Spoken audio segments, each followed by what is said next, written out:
Before we talk about healing the world, before we try to lead a movement, before we attempt to fix relationships, organizations, or even societies, there is a hard truth we must embrace.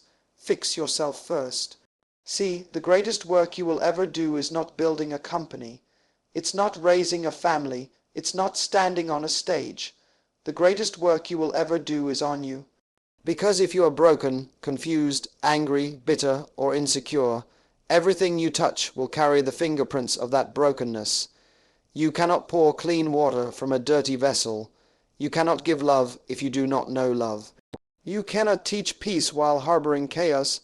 You cannot expect to build anything stable if your own foundation is cracked. Fixing yourself first isn't selfish, it's responsible, it's stewardship of the only thing you truly own, your mind, your body, your soul. Let me walk you through 6 deep truths that reveal why this is not just advice.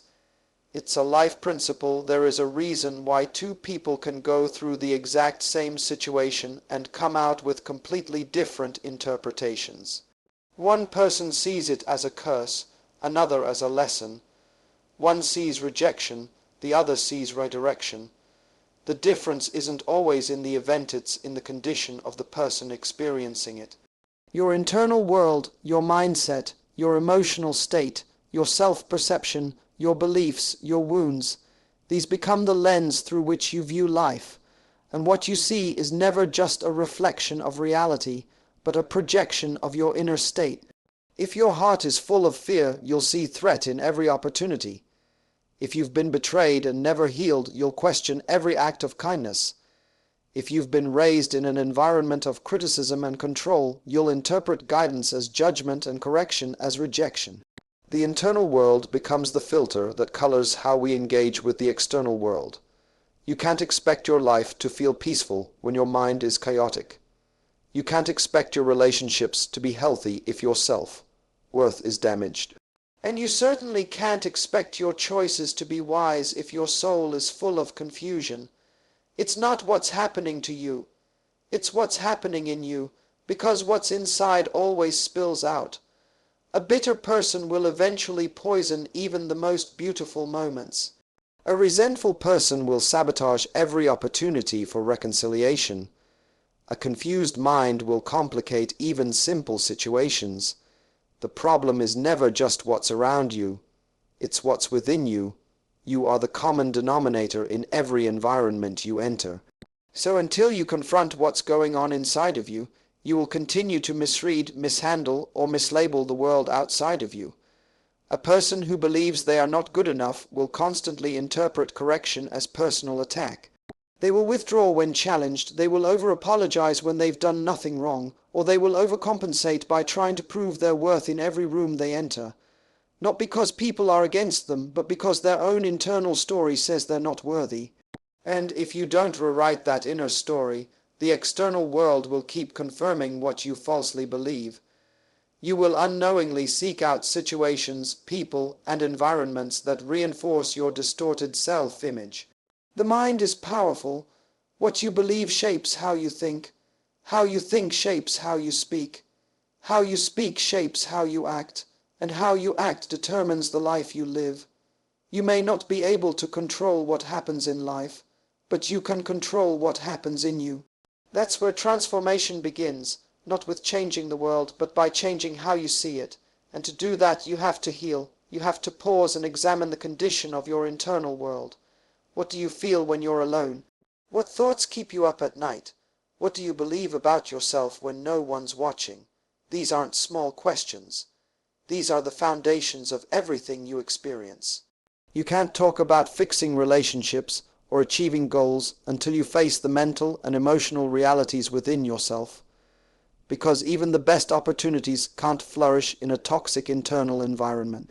You could be offered love, but if you haven't healed, you'll reject it. You could be given a platform, but if you still battle with unworthiness, you'll sabotage it. You could be placed in a room with giants, but if you don't believe you belong, you'll shrink. Everything starts with your inner life, and when your inner life is wounded, cluttered, neglected, or ignored, it shows up in every area, in how you talk to others, in how you handle pressure, in how you react to disappointment. in how you set or fail to set boundaries. That's why some people feel like they're reliving the same struggle year after year. It's not because life is repeating itself. It's because they haven't changed. Their mindset is still stuck, their heart is still closed, their habits are still reactive, and the world in many ways reflects that back to them like a mirror. If you see constant drama, chaos, and conflict around you, it might be time to look within. Because when your internal world is full of peace, you begin to seek peace. When your internal world is aligned with purpose, you begin to reject distraction. When your internal world is clear and focused, you begin to make decisions that match your values. Fixing your internal world is not easy. It takes courage. It takes humility. It takes the willingness to admit that the problem is not just out there. It might also be in here. It's easy to blame others. It's easy to focus on what's unfair, what's missing, what someone else should have done. But the truth is, your power begins the moment you take responsibility. Responsibility for your thoughts. Responsibility for your choices. Responsibility for your healing. That's when everything starts to change. Not because the world suddenly becomes perfect, but because your perception has been renewed. Your lens is clean, your heart is lighter. Your vision is clear, and now you're not just reacting. You're leading your life with awareness and strength from the inside out. Life does not respond to our desires alone. It responds to who we are. You can want love, respect, peace, growth, purpose, and success, but you will never consistently receive what you have not become. This is the hidden truth so many people miss. We walk around with long lists of what we want in others, in our environment, in our careers, in our relationships. But we rarely ask if we've become the kind of person those things would be drawn to. The law is not you attract what you want, but you attract what you are. That's the reason why someone can repeatedly find themselves in the same kind of broken relationship, the same frustrating job, the same cycles of disappointment, not because the world is against them, but because who they are at a deep internal level is attracting those situations into their life. If you're insecure, you will unconsciously pull people who manipulate or control you, because their power confirms your low view of yourself. If you walk in fear, you'll attract circumstances that justify your fear and reinforce the belief that you're not safe. If you're needy, you'll draw in people who are only present when it's convenient for them. This isn't punishment, it's reflection. It's not the universe being cruel, it's the mirror of your internal condition. Until you change who you are at the core, your life will echo the same patterns over and over. It's not about what you want. Wanting alone is not enough. It's about becoming. You say you want loyalty. Then become loyal, become consistent, become someone whose word has weight. You say you want peace. Then cultivate peace inside your own thoughts, your own reactions, your own lifestyle. You want someone to trust you. Then be trustworthy in private and in public. You want a partner with vision, then live with vision. Stop asking for someone who will complete you. You were never meant to be incomplete. The one who is still empty inside will always be searching. Always blaming. Always frustrated when life doesn't deliver what they're not prepared to receive. If you are whole, you attract whole people. If you are growing, you attract others who value growth. But if you're toxic, guess what? You'll pull in toxicity. And here's the dangerous part. When you haven't healed, dysfunction feels familiar. Chaos feels like home, and because it feels normal, you won't recognize it as a problem. You'll call it fate. But it's not fate. It's a pattern that won't break until you do, until you change the standard within yourself, until you stop trying to change other people and start transforming the energy you carry. This is why many people stay stuck in cycles, thinking they're unlucky or cursed. It's not about luck, it's about internal development. A poor mindset will reject a rich opportunity. A bitter heart will destroy a beautiful relationship. A lazy habit will ruin a divine calling. Even if you stumble into something good, you won't be able to hold it if you haven't become the kind of person who can sustain it. That's why people get the job and lose it. Get the relationship and mess it up. Start the business and crash it. Because without internal change, there is no external consistency. You might touch greatness, but you won't keep it, because what you have is always tied to who you are. And this is where most people stop short. They want change, but they don't want to become. They want reward, but they avoid responsibility. They want better friends, but they don't ask if they've been a better friend. They want someone to love them, but they haven't learned to love themselves. The law is relentless. You attract what you are, not what you post, not what you perform, not what you pretend to be when people are looking. But what you are when no one is watching, that's the real signal the world is responding to. So how do you break the cycle? You become intentional about who you're becoming. You stop waiting for someone to show up and complete you, and you take responsibility for your growth. You do the work, the inner work. You ask hard questions. You face old wounds. You practice new habits. You become the person you've been praying to meet. You become the leader you've been searching for. You become the friend you've been longing for. And as you do, something powerful happens. Your life starts to shift. The rooms you walk into feel different. The people who used to drain you lose access. The ones who once overlooked you begin to take notice, not because they changed, but because you did. You raised your frequency. You elevated your identity. You became a magnet for what's aligned, not just what's available. And it won't be overnight. It's a process. But every day you work on yourself, the universe begins to rearrange things to match your new level. Every time you choose healing over blame, growth over comfort, discipline over distraction, you are changing your point of attraction. You're rewriting the script, and eventually what you once had to chase will start to find you, not because you begged for it, but because you became it. Leadership is not just about position or power. It's not about having a title, influence, or a platform. Leadership begins with inner stability. It begins with the quiet work of becoming whole. Because no matter how far you climb, no matter how many people you gather, you will never be able to lead them further than you've led yourself. You cannot carry others into healing if you're still bleeding. You cannot guide people to freedom while you're shackled by the chains you refuse to confront. Unhealed leaders are dangerous because they often lead from insecurity instead of vision. They respond to correction with ego, lead with fear, and make decisions from their wounds, not wisdom. So many people want to be leaders before they've healed their story. They want to be the voice others listen to, while they themselves have never stopped to listen to their own soul. But what happens when a person gets influence before maturity? What happens when someone is handed authority while they're still ruled by past pain?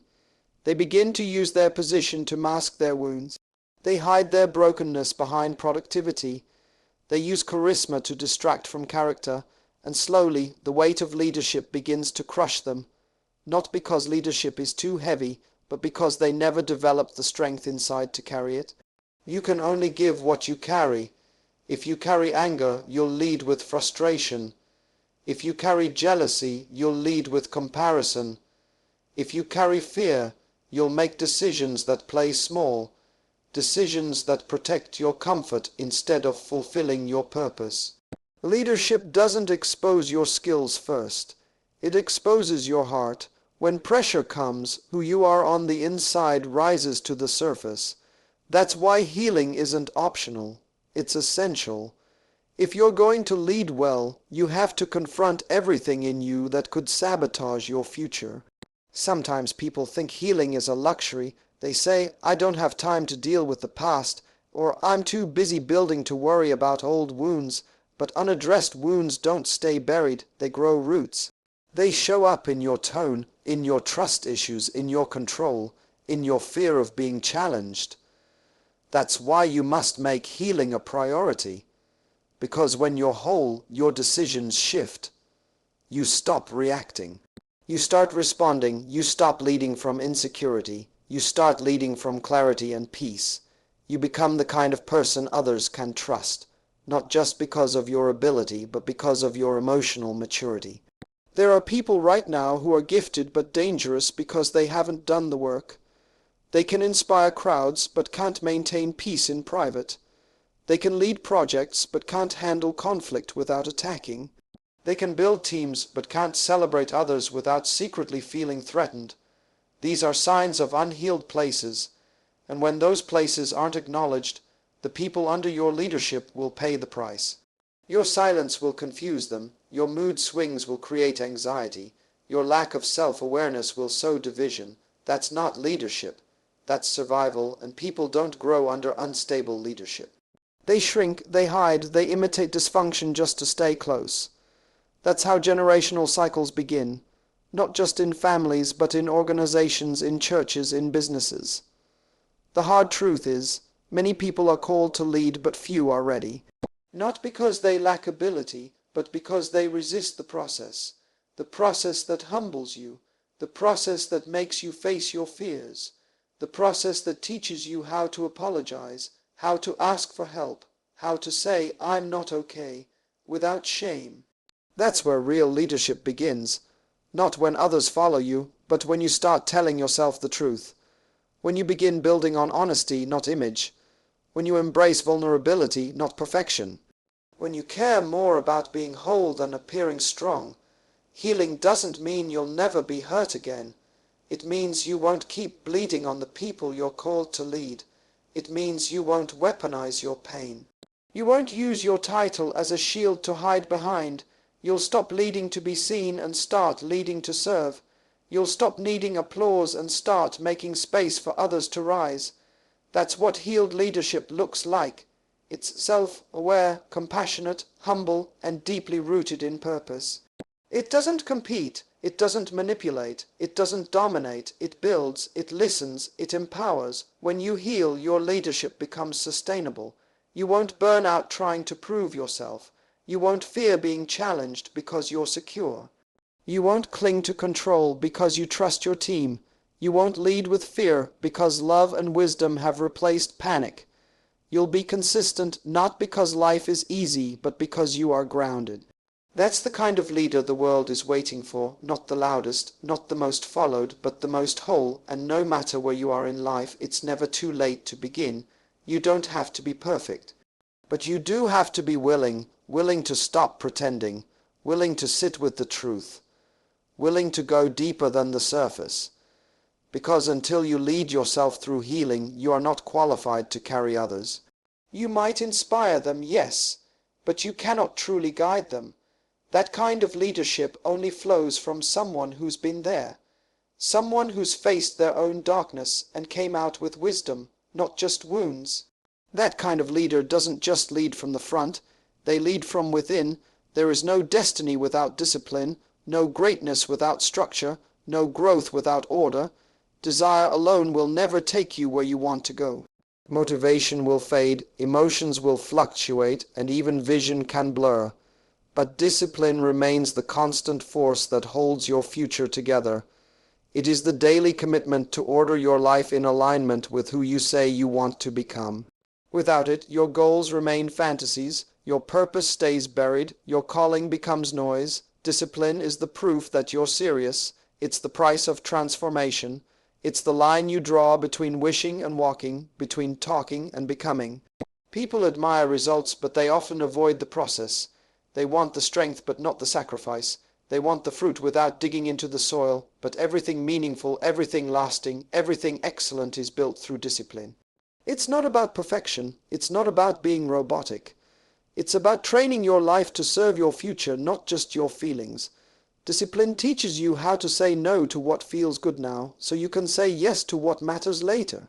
It's a refusal to be a slave to impulse. It's the strength to show up even when it's inconvenient, even when it's unnoticed, even when no one is clapping. There is no breakthrough without the daily grind. The person you dream of becoming is waiting on the other side of consistency.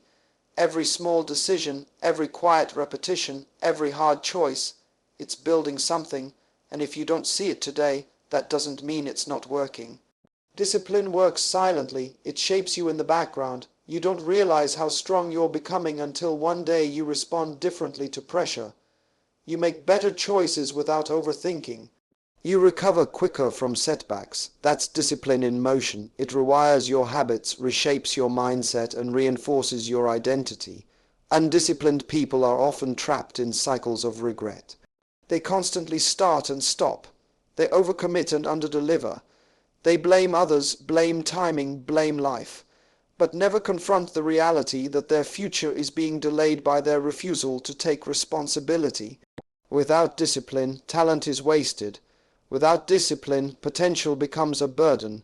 Without discipline, you become a prisoner of your own desires, constantly reaching for results you've never trained for. But when discipline takes root, your life gains clarity. You no longer move with urgency. You move with purpose. You stop reacting. You start building. You can't wait until you feel like it. You won't always be inspired. You won't always be in the mood, but discipline isn't driven by moods. It's driven by vision. It remembers why you started when everything around you tempts you to quit. It pushes you past the resistance. It's not about being the most talented or the most gifted. It's about being committed. It's about showing up even when it's hard, especially when it's hard, because the process is shaping more than your result. It's shaping your character. Every time you honor a routine, you are voting for your future self. Every time you resist a distraction, you are proving to yourself that your purpose matters. Every time you finish what you started, you are building the identity of someone who follows through. That's what discipline does. It's not just about rules, it's about reinforcement. It teaches your brain who you are. It affirms that you can be trusted, and the more you trust yourself, the more confident you become, not because you're perfect, but because you've developed inner credibility. There is a cost to growth, and discipline is the currency. You won't always be celebrated. You won't always be understood. Some people will call you intense. Others will say you've changed, and they'll be right. You have changed because discipline doesn't just change your schedule. It changes your standard. You stop entertaining certain conversations.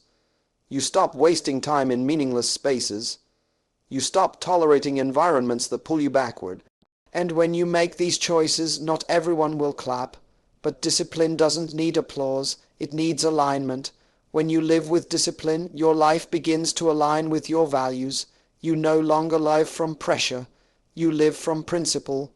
You start choosing your actions instead of excusing your habits. And yes, it will be uncomfortable, but so is regret. So is staying the same. So is watching other people rise while you sit in delay. The pain of discipline is temporary. The pain of stagnation lasts far longer. You get to choose which discomfort you'll carry, but only one of them leads to growth. Discipline sharpens your focus. It simplifies your choices. It strengthens your resolve. You stop chasing everything and you start becoming someone. And that's the real reward. Not just reaching the goal, but becoming the kind of person who can sustain it. Because many can touch success, but few can keep it. Discipline makes you durable. It builds your core. It develops resilience in the shadows long before the spotlight arrives. You cannot separate the two. Who you are in secret will always find a way to surface. It may not happen immediately, and it may not be obvious to the world right away, but over time, your private patterns begin to shape your public influence. The life you live when no one is watching is the foundation for everything others eventually see. Integrity isn't built in front of crowds, it's built in the quiet, in the private places where there's no applause, no recognition, no spotlight. Just you, your choices, and your standards. If the foundation is cracked, the structure will collapse. And the truth is, many people are gifted enough to rise publicly, but only those with character can sustain it privately. There's a danger in becoming successful before becoming stable, because the spotlight doesn't just reveal talent, it reveals truth. It magnifies whatever is already there. If there is peace in your private life, it will reflect in your leadership. But if there's chaos, it will eventually show in how you handle stress, how you respond to pressure, how you treat people when things don't go your way. People can fake confidence, but they can't fake consistency. Sooner or later, the hidden cracks begin to surface, the habits, the shortcuts, the lies, the addictions, the emotional immaturity, the unresolved pain. These are not just personal issues, they are leadership liabilities. It's easy to perform in public, but it takes discipline to be honest in private. That's where the real work happens. That's where the mirror speaks louder than the microphone. That's where your soul either finds peace or hides in shame, and it matters. Not just for you, but for everyone connected to you. Because if you're not right within, your influence becomes a weapon instead of a gift. You'll start projecting pain instead of pouring wisdom. You'll start manipulating instead of mentoring. You'll use people instead of empowering them, not because you intended to hurt anyone, but because you refused to heal in the places they couldn't see. You cannot lead others well when your own house is in disarray. You cannot pour from a toxic place and expect the outcome to be pure. No matter how talented, charismatic, or knowledgeable you are, the weight of leadership will always reveal what your private life is built on. And if that life is filled with secrecy, inconsistency, or compromise, you will eventually exhaust yourself trying to protect an image that isn't real. That is the exhaustion many leaders suffer, not from the work itself, but from the pressure of pretending. But when your private life is aligned, your public life flows from authenticity. You don't have to fake peace because you live in peace. You don't have to act humble because you are grounded. You don't have to manage perception because you've mastered discipline. And this doesn't mean you're perfect. It means you've prioritized what matters most. Your soul, your thoughts, your patterns, your integrity, because success is not a performance. It's a responsibility. And that responsibility will crush the person who has built their life on what others think instead of who they truly are. Some people spend years building a platform and lose it in one moment because they never built a private life that could hold the weight of the influence they gained. They neglected their soul to chase status. They ignored accountability in the name of independence. They made excuses instead of boundaries, and it worked for a while, until it didn't, until the truth broke through, until the cracks widened, until everything they built came crashing down. Not because they were unlucky, but because they were unstable. And the tragedy isn't that they failed, it's that they didn't have to. They could have paused, they could have gotten help, they could have done the work in private long before the crisis went public. There's a power in living clean behind closed doors. There's freedom in not having to hide. There's strength in not having to explain why your words don't match your life. When you walk in truth privately, your presence speaks louder than your words publicly. People trust what's real. They may be impressed by charisma, but they follow character. And that character isn't formed on a stage. It's formed in stillness, in prayer, in reflection, in accountability, in hard decisions that no one claps for but heaven does. Your private life determines your spiritual authority. It sets the tone for how you lead, how you love, and how you last. You cannot skip it. You cannot outsource it. You cannot bypass it with talent or charm. It is the soil where everything else grows.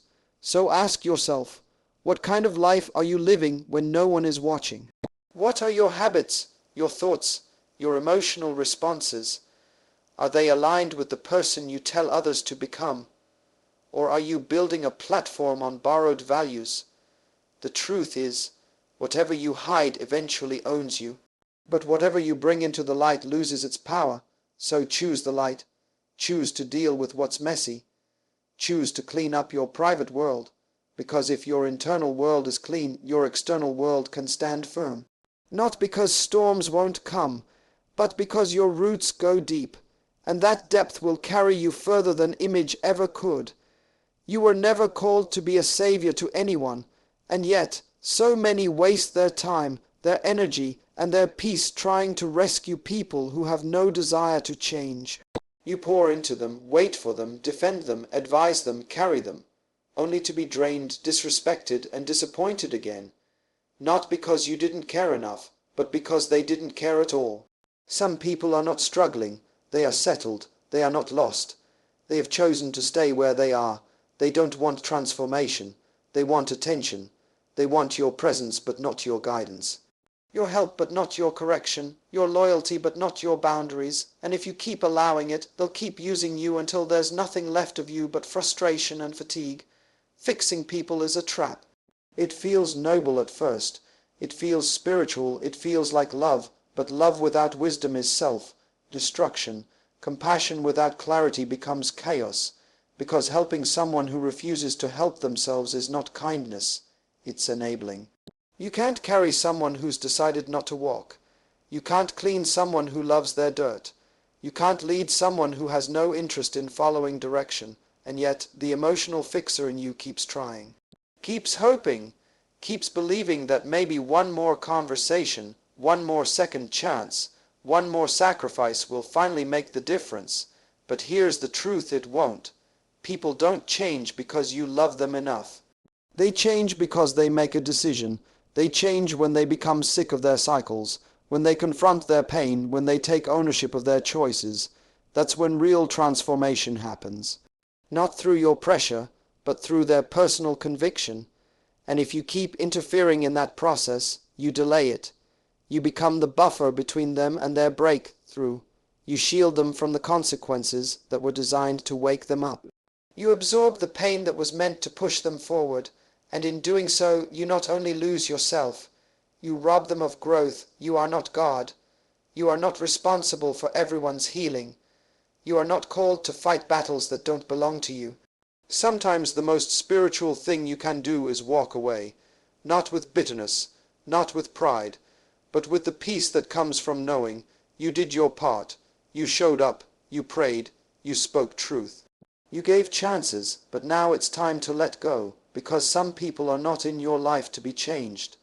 They are in your life to change you, to teach you how to choose yourself, to teach you how to set boundaries, to teach you how to stop overfunctioning in relationships where you're the only one growing. Not everyone wants freedom. Not everyone wants wisdom. Some people are committed to their dysfunction because it's comfortable, because it gives them excuses, because it lets them avoid responsibility, and the more you try to fix them, the more you get pulled into their mess. You start making excuses for them, you start hiding their flaws. You start compromising your standards. You lose sleep over people who sleep peacefully in their chaos. And the longer you stay in that cycle, the harder it becomes to recognize yourself. That's how emotional codependency is born. Not because you're weak, but because you confuse control with care. The truth is, helping someone who doesn't want help is a form of control. It's an unconscious attempt to play God in someone else's life, and no matter how pure your intentions, it never ends well. You either become resentful or exhausted, or both. And in that place, your purpose starts to suffer, your clarity fades, your joy diminishes, your voice gets quiet. Because you're so focused on fixing them, you forget to fix yourself. So while they remain the same, you slowly become someone you were never meant to be. Stressed, anxious, doubtful, and drained. You have to stop. You have to release them, not out of hate, but out of wisdom. Not because you gave up, but because they did. You have to recognize when your presence is no longer producing growth, just codependence. When your advice is no longer instruction, just noise. When your love is no longer mutual, just convenience. That's when it's time to stop planting seeds in ground that has no intention of growing. You were never meant to save them. You were meant to love them, yes, but love doesn't mean fixing. Love respects choice. Love honors timing. Love knows when to let go. There is nothing wrong with helping people, but help the willing, help the hungry, help those who ask, who try, who listen, who fall but keep getting up. That is where your energy belongs. That is where your wisdom produces fruit. That is where your compassion meets impact. But anyone who takes and never grows, they are not your assignment, they are your lesson. A lesson in knowing your limits, a lesson in stewarding your peace, a lesson in prioritizing your purpose over people. Pleasing, you are not heartless for walking away. You are not selfish for choosing your growth. You are not cruel for setting boundaries. You are wise, and sometimes wisdom doesn't feel warm, it feels firm. It looks like silence, it sounds like no more, and it moves like distance, but in that space, something powerful happens. You heal. You realign. You return to your purpose. And if they ever decide to grow, they'll have to meet you there, not at the place where they left you stuck, trying to fix what they were never willing to change. So now the question is not who needs to change around you, but who you must become within you. You've spent too much time trying to change what's outside, people, places, relationships, circumstances, when all along the most important battle has always been inside. Fixing yourself first isn't selfish, it's sacred, it's not about being perfect, it's about being aligned, it's about becoming so whole that you stop bleeding on people who didn't cut you, so strong in character that your silence speaks louder than opinions, so rooted in purpose that the storms no longer shake your identity. You can't heal a world you haven't healed from, you can't give what you haven't grown into, you can't lead with conviction if you've never led yourself with discipline. So stop waiting for validation, stop blaming your past, stop rescuing people who enjoy drowning, and above all, stop betraying yourself in the name of love, loyalty, or fear. Choose growth, choose truth. Choose peace, not someday, today, because the best version of your life will never appear by accident. It will emerge when you make a conscious decision to fix yourself first. And when you do, everything around you begins to change, because the most powerful shift doesn't begin with them. It begins with you.